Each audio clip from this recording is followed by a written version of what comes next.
Hello anh em, mới có đồ chơi mới.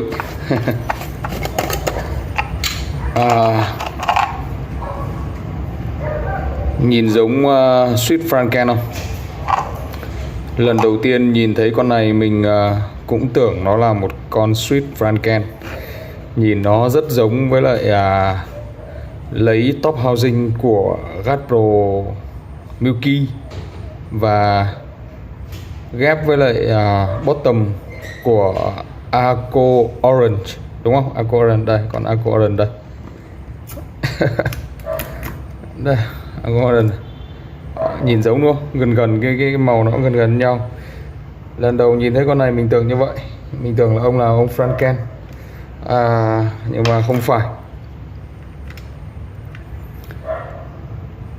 Nó chính là Leopold Nimbus.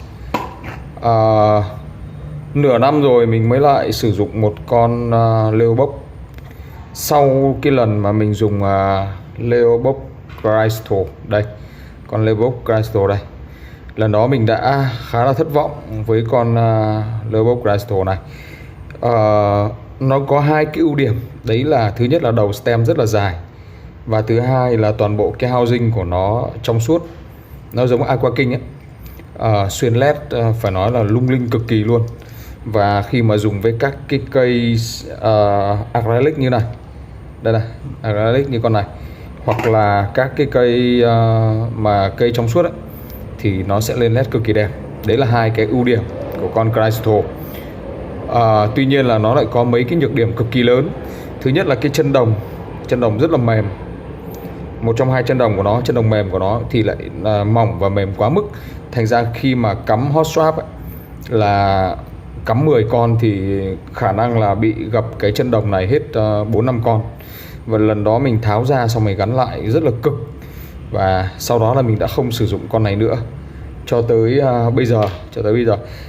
Lý do mình mua cái hộp này là hôm vừa rồi nhìn thấy cái màu của nó dễ thương quá. Đây, nhìn con Nimbus này dễ thương quá, tức là mua một hộp về. Một hộp của nó đây, có 35 con trong này, 35 con, cho cả cái gói chống ẩm nữa. Mình thích cái cách đóng gói kiểu này hơn là đóng gói kiểu hộp.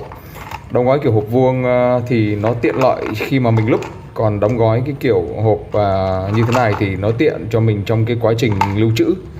Mình cất nó đi, ví dụ lâu lâu cũng sử dụng, hoặc là để ví dụ ông nào sưu tầm chẳng hạn thì cũng có cái hộp để sưu tầm, đỡ phải đi mua hộp, đúng không? Ok. Đây. Con này thì lúc mà xem cái thông số về nó ấy, mình cũng khá bất ngờ, bởi vì nó có nhiều cái nó không giống với lại một cái suite tầm dưới 10.000 lắm. Đấy là thứ nhất là toàn bộ housing của nó là nhựa pom. Không nhiều những con suite dưới 10.000 toàn bộ housing là nhựa pom nhé. Nhựa pom thì sao? Thì tất nhiên rồi, cái tiếng của nó thường là thấp key hơn so với nhựa PC. Cái này là cái kinh nghiệm của mình đã sử dụng những con suite nhựa pom thì mình thấy như vậy. Cái tiếng của nó bao giờ nó cũng thấp key hơn so với PC. Cái tiếng của nó giống với lại toàn bộ housing là ni lông, nhưng mà nhựa pom thì có một cái khác ni lông, đấy là rất là mượt chứ không bị tiếng sạn. Anh em để ý là những con suite mà toàn bộ housing của nó là ni lông, chẳng hạn như con đây, chẳng hạn như con gat này, con gat đen này, gat black này, nó sạn kinh hoàng luôn. Ai cũng phải thừa nhận là sạn. Và dù có burn in như thế nào đi nữa, rồi lúc liếc tùm lum tà la thì nó vẫn cứ sạn. Ok. Đấy là ưu điểm thứ nhất là toàn bộ housing là nhựa pom. Ưu điểm thứ hai là lò xo 21 cm, lò xo rất là dài. Lò xo dài thì sao? Thì nó sẽ cho cái cảm giác bottom out rất là đã, giống như các con Arco Shelly á. Đó, cũng là lò xo dài 22mm, thì con này lò xo 21mm. Nhưng mà lò xo của con này thì lại không có 2 tầng giống như mấy con Arco Shelly. Đấy là ưu điểm, hai ưu điểm lớn, theo mình là hai ưu điểm lớn. Con này thì lò xo của nó là độ nặng là 30g.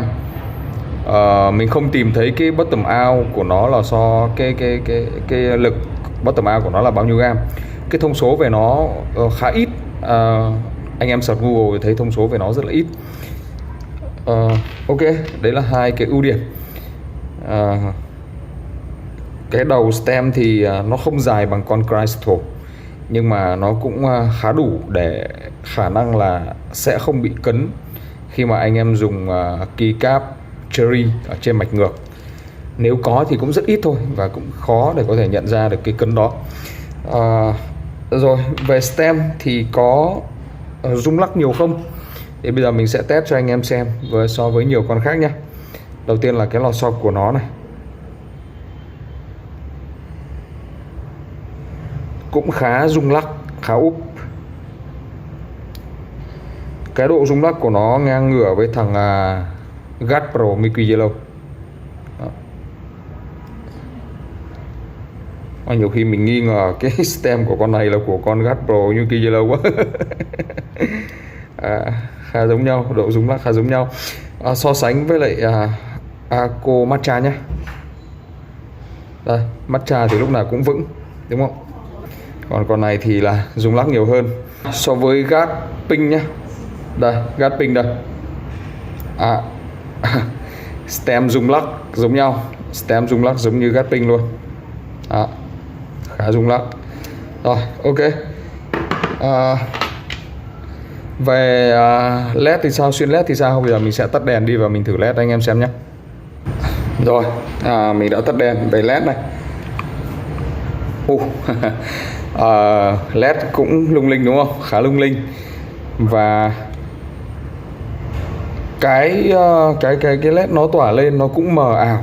Nó lên sáng nhưng mà nó mờ ảo chứ nó không bị chói chang. Giống như nó khá giống với GAT Pro Milky Yellow đúng không? Bởi vì là cái màu housing, cái màu top housing nó cũng giống nhau mà.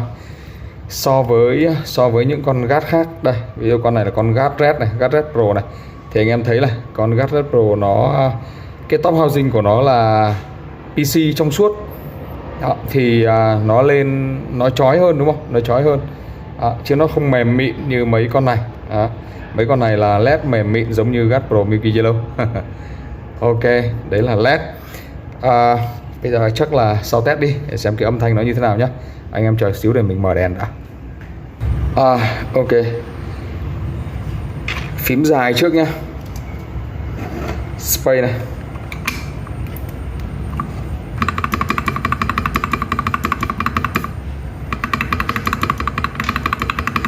Mình dùng với lại keycap GSA ở trên kit Ako 3098B.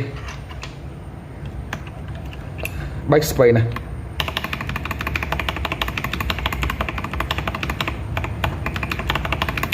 Mặc dù là cái lò xo của con này rất là nhẹ, chỉ có khoảng 30g, nhưng mà cái cảm giác bottom out của nó rất là đã.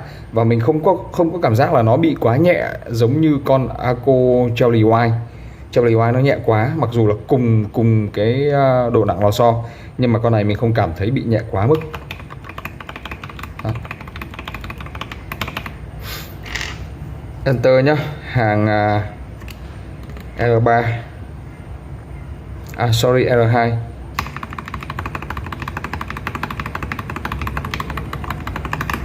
Ok, các phím chữ nhé.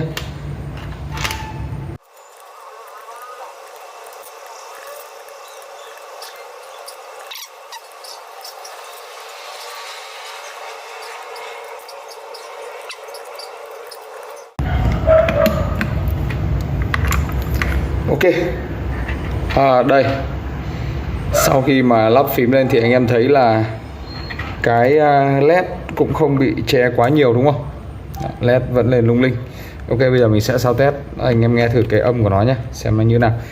Lưu ý là mình chưa lúc, mà theo mình thì mượt như con này thì khả năng cũng không cần phải lúc luôn. Bây giờ sao test nhé, chắc mình hạ máy xuống một chút để cho âm thanh nó nghe nó gần hơn.